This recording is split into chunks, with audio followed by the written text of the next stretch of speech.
What you're about to see is a matter of human record. Explain it, we cannot. Disprove it, we cannot. We simply invite you to explore with us the amazing world of the unknown, to take that one step beyond.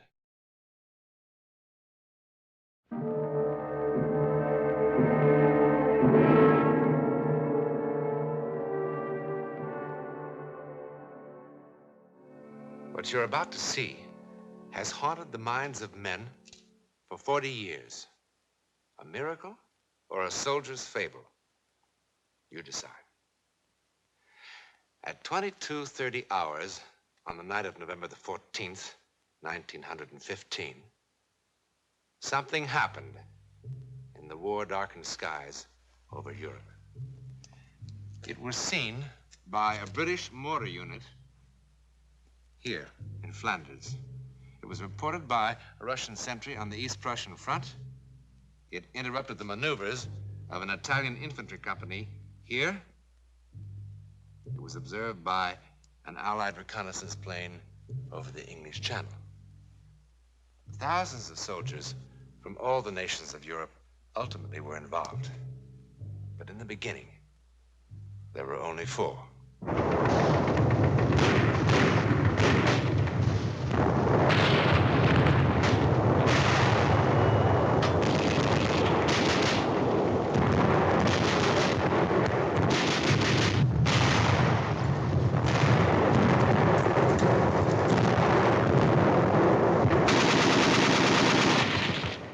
4 French soldiers, an unimportant patrol on a trivial mission, set out on this gloomy November night in 1915 to attack a minor mortar position, kill a few enemy soldiers, and return to its lines. Indeed, a modest beginning for what is now just seconds away.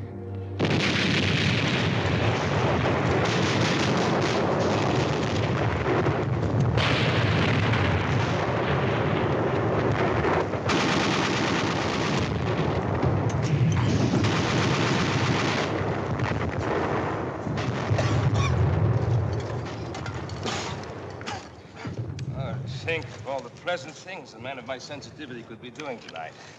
Watching the ballet, playing the piano, enjoying vintage wines. A night like this is good for only 2 things: picking pockets or making love. And on your feet.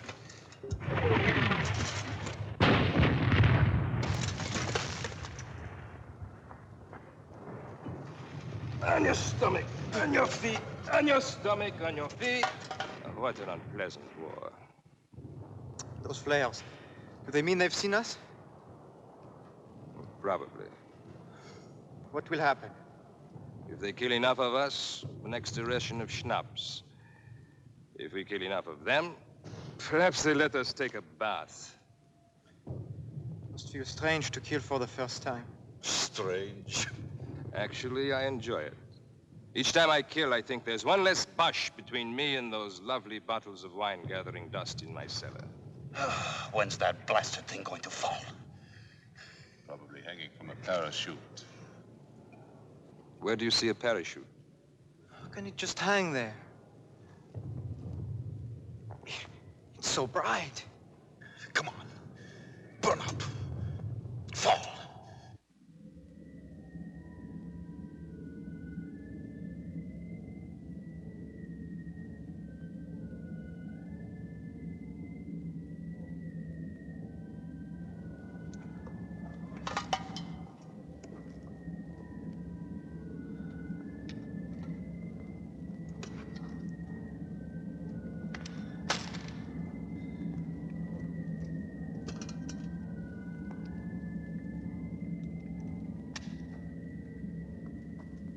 Get down, you fool. Get down, you'll get your heads blown off. Come back here. Come back, pick up your guns. Come back here. What are you running from? It is only a dirty bush. Think it is just a flare.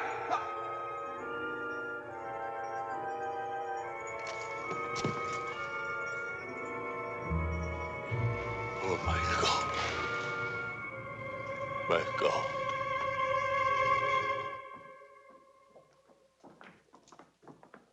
On your feet. On your feet, you pup. At ease, as you were. No need for formality. I am Captain Tremaine of the Adjutant General's office. I've been appointed to defend you at your court-martial tomorrow. Tomorrow? What's the big hurry? It's the cooks they should court-martial. They're poisoning the whole army. I don't know why they chose me. My practice was civil law. What do I know about a mess like this? It's reassuring to know that our defense is in such good hands.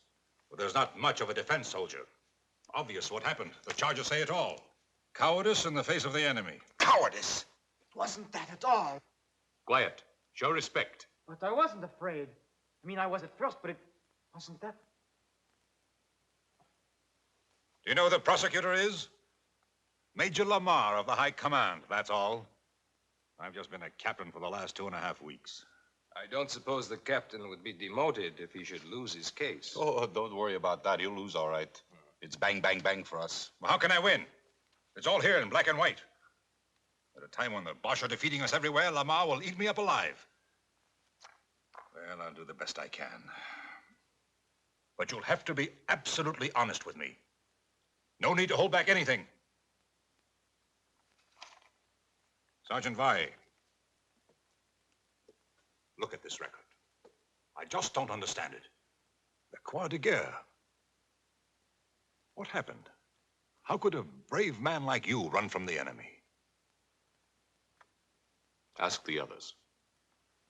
I'm asking you.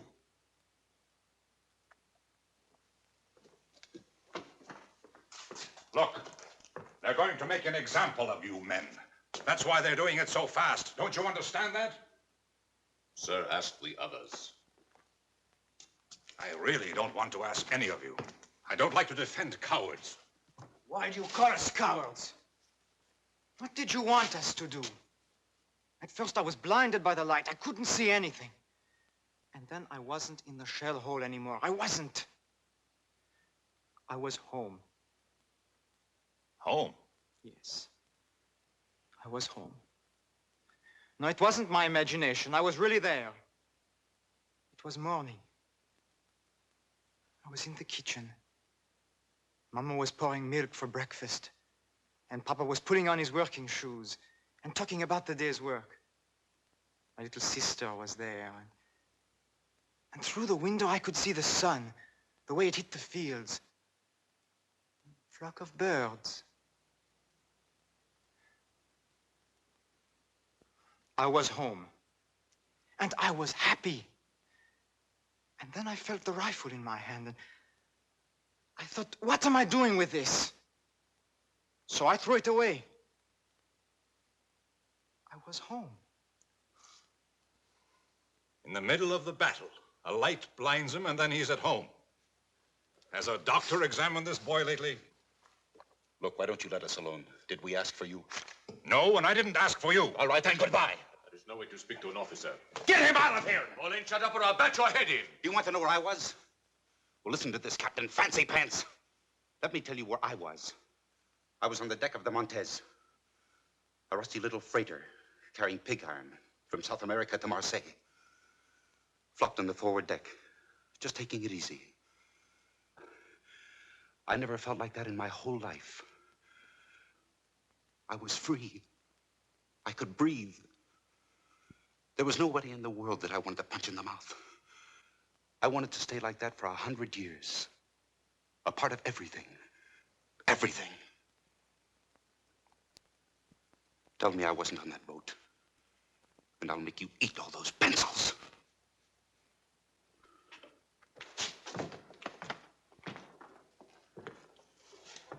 I'm sorry, sir, but what can you expect in today's army?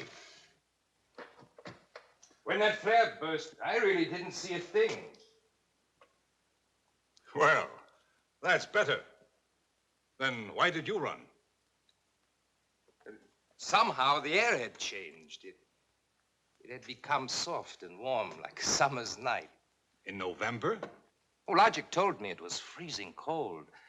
And yet I felt a warm breeze on my face, and my feet were no longer cold. The air was suddenly filled with all sorts of remarkable scents. Tangerines, night flowers, dust, the way it settles, after it's been watered down. And I think even incense. The kind my aunt used to burn under her favorite saints in church. Feast of odors after the stink of war. I felt an exaltation, a love of life. And the gun in my hand suddenly, well, it suddenly felt obscene.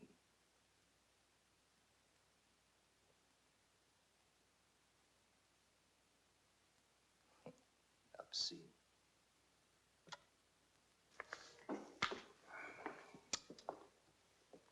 Sergeant, sometimes on a patrol, it's no secret, the men take along a little brandy in their canteens to keep warm. Ha! Now we were all drunk. You're all talking like drunks. Nobody had a drop. What did you see, Sergeant? I'm going to look like the world's biggest fool. I was in the kitchen. Mama was pouring milk. I was on a freighter, carrying pig iron. Like incense my aunt used to burn under her favorite saint. They'll laugh me right out of the courtroom.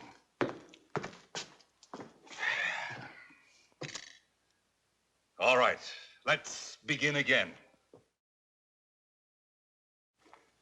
I continue from the testimony of your men, Sergeant. Let me see. Ah, yes. It wasn't what I saw or smelled, but what I heard.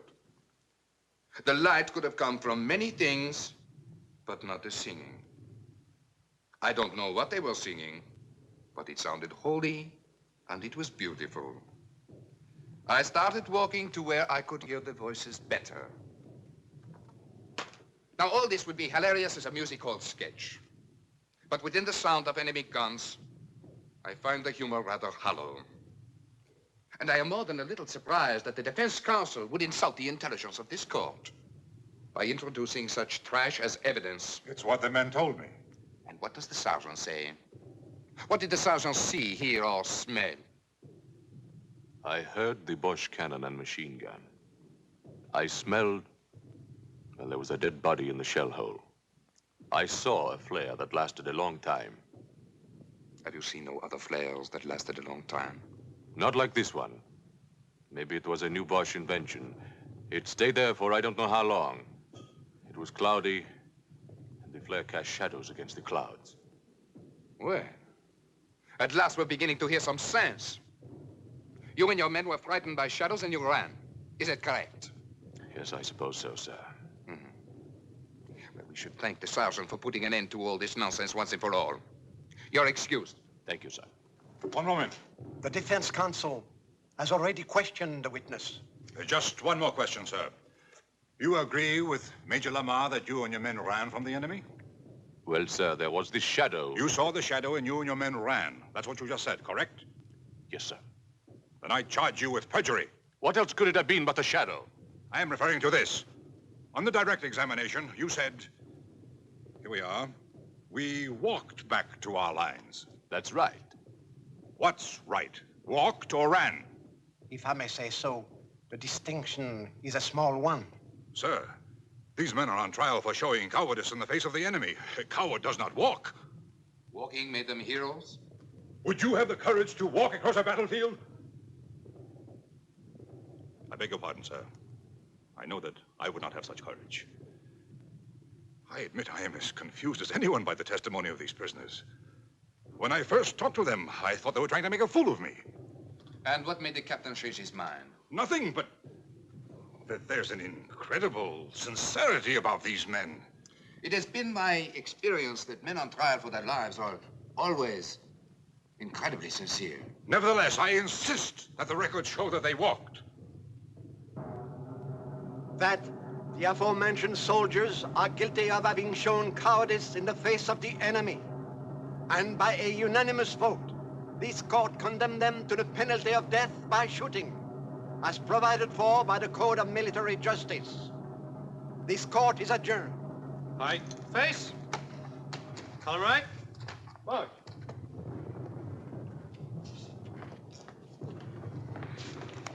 Cheer up, Captain. We did a good job. Better than they deserved. Are you sure that's all it was, sir? All what was? I mean what the sergeant said, that the shadow was caused by a flare. Of course. The rest is rubbish. Be sensible. What else could it have been?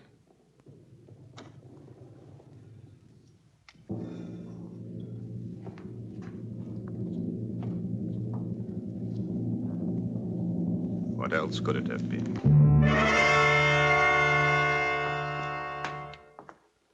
Good morning. Is it? It's difficult for us to tell down here. I'm going to see the commanding general and try to get a stay of execution. You don't sound hopeful. I'll do my best. I think you will. And that's most curious. Why? I'm a lawyer, that's why. When you first came down here, you wanted to spit in our eye. But in the courtroom, and now. Don't tell me you actually believe our outrageous stories. I don't know what I believe. Anyhow, while I'm in town, I could mail your letters if you wish. When do they get rid of us? It's scheduled for 1400 hours. No letters, Sergeant? After 18 years in the Army, I've nobody to write to, sir. Sergeant, is that all it was? Just a shadow? If I told them I saw Noah's Ark passing by, would that have saved us? No, I suppose not. Oh, Captain, you could do me a favor. When you go into town, you could get me a bottle of good cognac. Something really first-rate, I mean. I would like to have one last taste of first-rate cognac.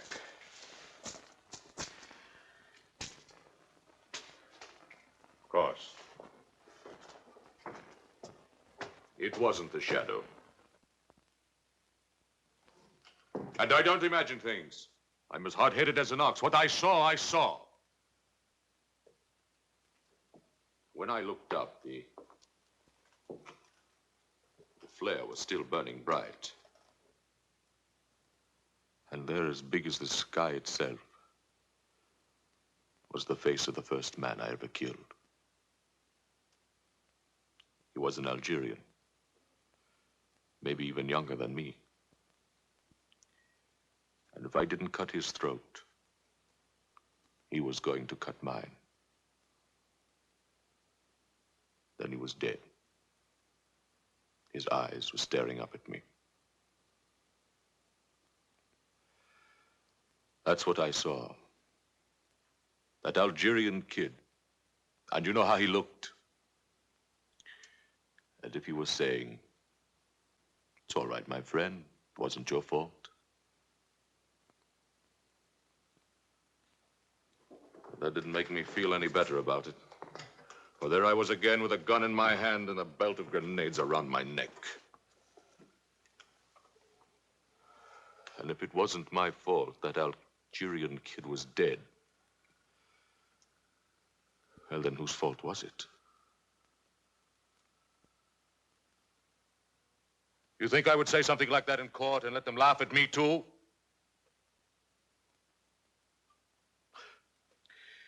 But if you were to get that cognac, well, I can still drink it. You better hurry, sir.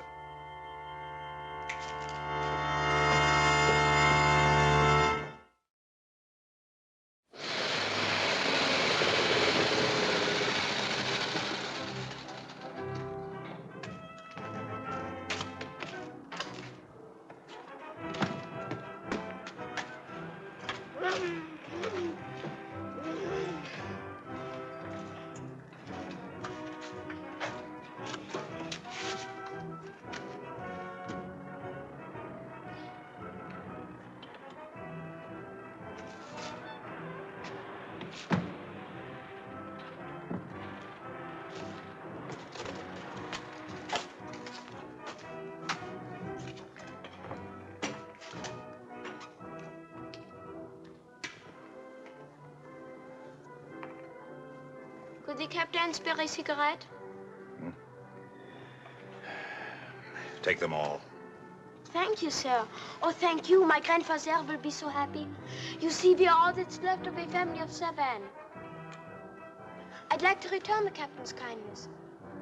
That's all right. Would the captain like a sack of white flour? At a reasonable price. No thanks. Or fresh butter or eggs? I have a fine Polish ham. Does the captain need any potatoes? A gold watch, in perfect condition. Solid gold. Bite it. I'm after 2. It can't be that late. 10 after 1. My grandfather thanks you for the cigarettes. Can you get me some cognac? But of course. It's got to be first class. First class cognac is expensive. Doesn't matter. I'm not bringing them anything else. Pardon? I've got to have it right away. Have to be back at the prison before 2 o'clock. Our house is at the edge of town. Get in. I'll direct you.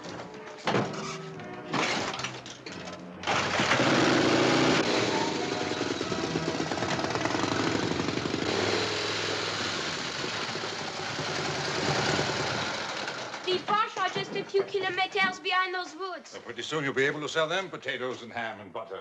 I am learning a few German words. It's a difficult language. I'm sure. The cognac is in the cellar. I'll get it.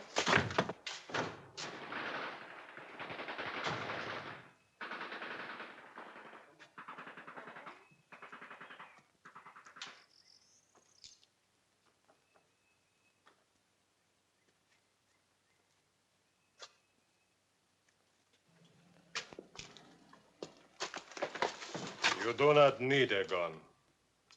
I threw mine in the river. I've been walking through the trees for I don't know how long. I'm tired. Very tired. For me, the war is finished. Let someone else call ready, aim. And let someone else call fire. And let someone else watch 10 young soldiers of the fatherland fall dead on the parade grounds. What? Warning to cowards, says the field marshal. An example. Let someone else do it. What are you talking about? What if they were telling the truth? What? Cowards. They didn't look like cowards. What are you talking about? What if each one really did see something? See something? What? You wouldn't believe me. See something? What? Where? What? There will be no execution until further notice.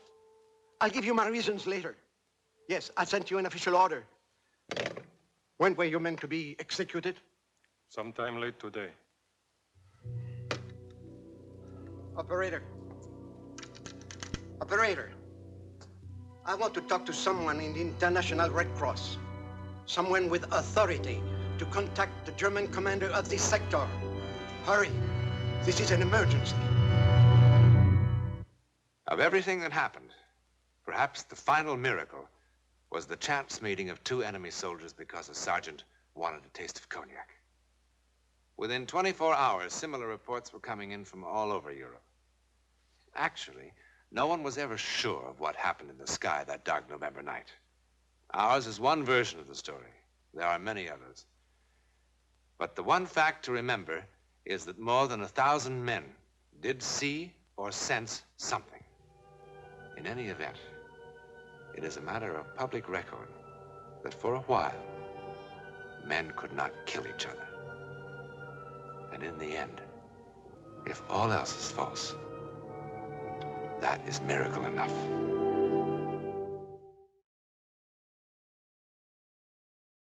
Next week, one of the most stunning psychic events on record. It began with a garish succession of surprises that shocked all England. It ended with an important change in the very laws by which we live.